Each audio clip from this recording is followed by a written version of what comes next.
ازيكم حبايبي؟ عاملين ايه؟ يا رب تكونوا بخير. معكم ما من قناه اكلات ويوميات. ما اللي اول مره اشوف فيديو ليا او قناه يا ريت يشترك فضلا الله يسأل.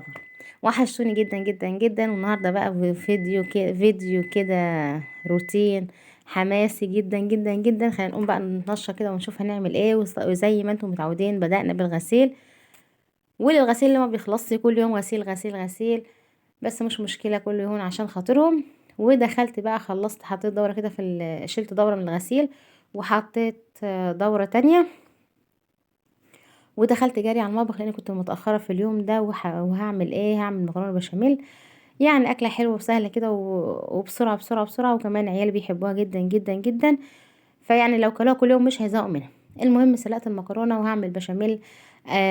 او البشاميل بتاعي على البارد، مش هعمله كمان على النار يعني ولا حاجة. هنحاول نهدي شوية او يعني نخفض شوية نسبة الدهون والحاجات اللي بتبقى داخلة في الاكل بتاعنا.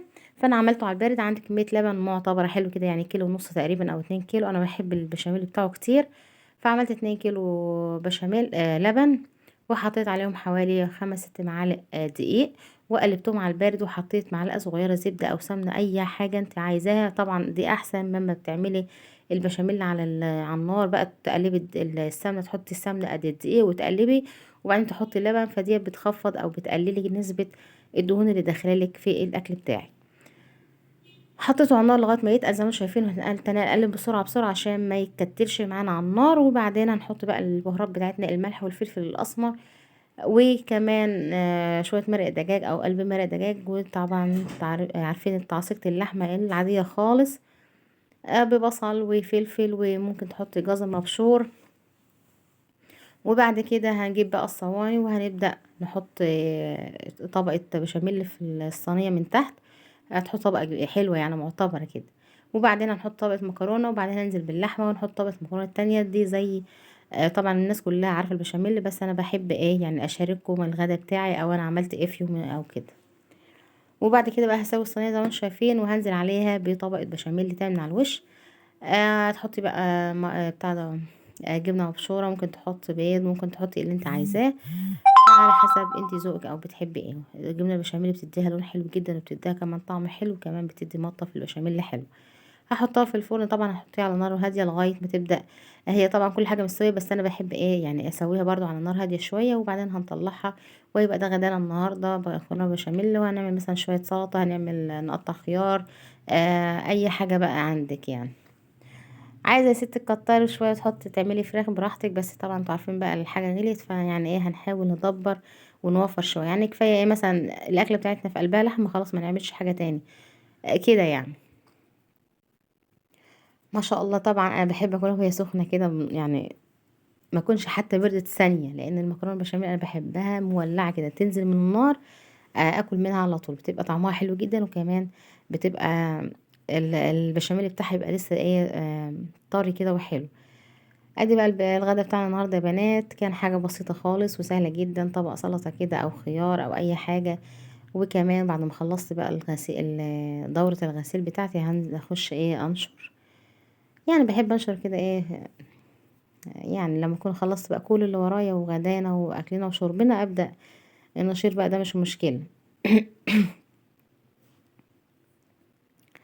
هخلص بقى ونخش نشوف هنعمل ايه النهارده. فانا قلت لازم اعمل لهم حاجه حلوه بقى يعني. طبعا احنا اتغدينا وشربنا الشاي وخلصنا غسيلنا وشفنا مطبخنا وكل حاجة، فهبدأ اعمل حاجة حلوة كده. فهعمل لهم صينية كيكة، هتشوفوا زي ما انتوا هتشوفوا دلوقتي مع بعض.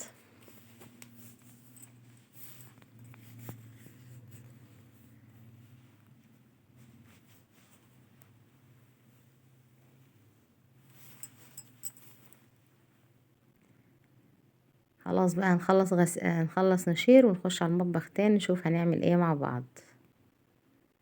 يا ريت بقى اللي واصل معايا هنا في الفيديو، يا ريت ما ينسينيش بقى بدعوة حلوة كده، ولا لايك، ولا حتى كومنت كده ايه من عندكم. المهم بقى خلص نشير يا بنات، وهنخش هنشوف هنعمل ايه مع بعض.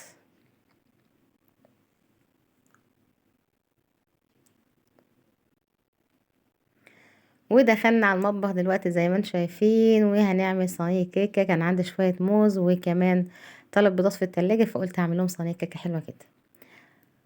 فطبعا الصراحة يا بنات انا ما بعملش الكيكة بتاعتي بالمقادير، انا بعمل كده ايه بالبركة يعني.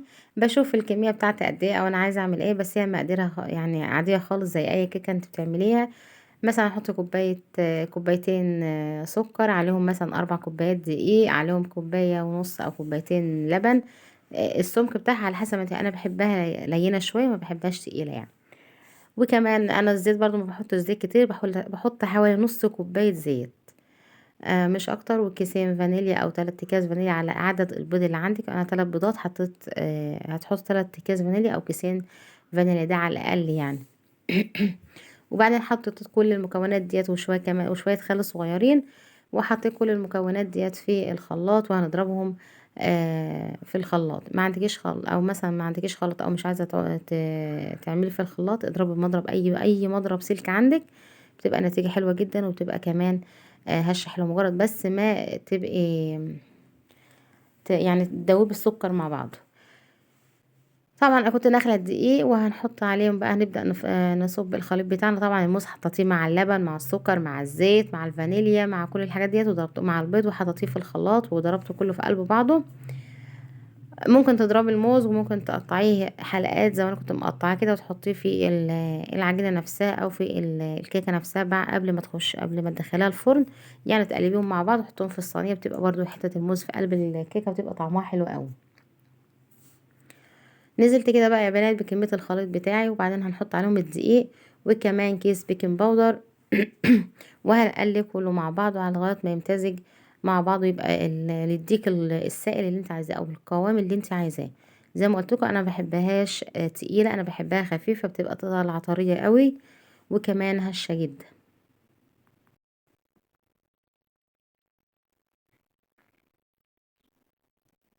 هنقلب بقى حلو كده يا بنات. وعندك صينية هتطربيها بشوية سمنة، وتحط عليها شوية دقيق، وبعدين تحط فيها الكيكة بتاعتك. طبعا وانت بتعملي الكيكة او قبل ما تبدأي تعملي الكيكة، بتبقي مولعة الفرن على درجة حرارة 180 يعني. بتحطيها كمان على الشبكة او على رف الوسط، وتسيبيها حوالي من ربع ساعة لتلت ساعة قبل ما تشوفيها استوت ولا لا. فطبعا وكالعادة في ناس بتحب الكاكاو وفي ناس بتحبها سادة، فانا عشان ما تعبش نفسي وكمان ما يعني ما اعملش بقى واحدة سادة واحدة بالشوكولاتة، لا هنعملها هي واحدة بس. هخليت شوية كيكة صغيرين حوالي 3 4 معالق كده، وحطيت عليهم شوية كاكاو، وهقلبهم مع بعض وهنحاول نعملها في قلب الكيكة يعني، فهيبقى حتة كده وحتة كده. هقلبها بقى زي ما انتم شايفين كده، وهبدأ انزل عليها على صينية الكيكة. هنعمل شكل حلو جدا يعني. حاولي ايه تغيري او تنوعي في طريقة الكيكة اللي انت بتعمليها. خلاص كده بقى انا قلبتها. هنبدأ نجيب الصينية ونحط فيها ال- الكيكة بتاع الخليط بتاع الكاكاو بتاعك زي ما انتم شايفين كده. هنقلبها بس حلو، وبعدين نبدأ ننزل بيها.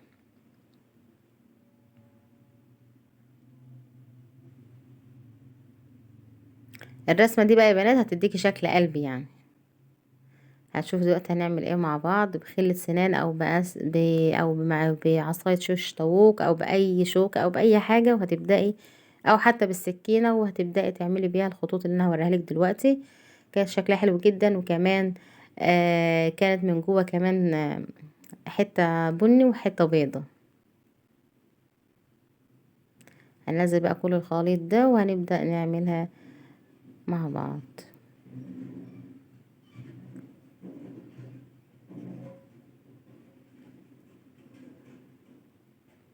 اظن شايفين كده بطرف السكينة وعملت بها.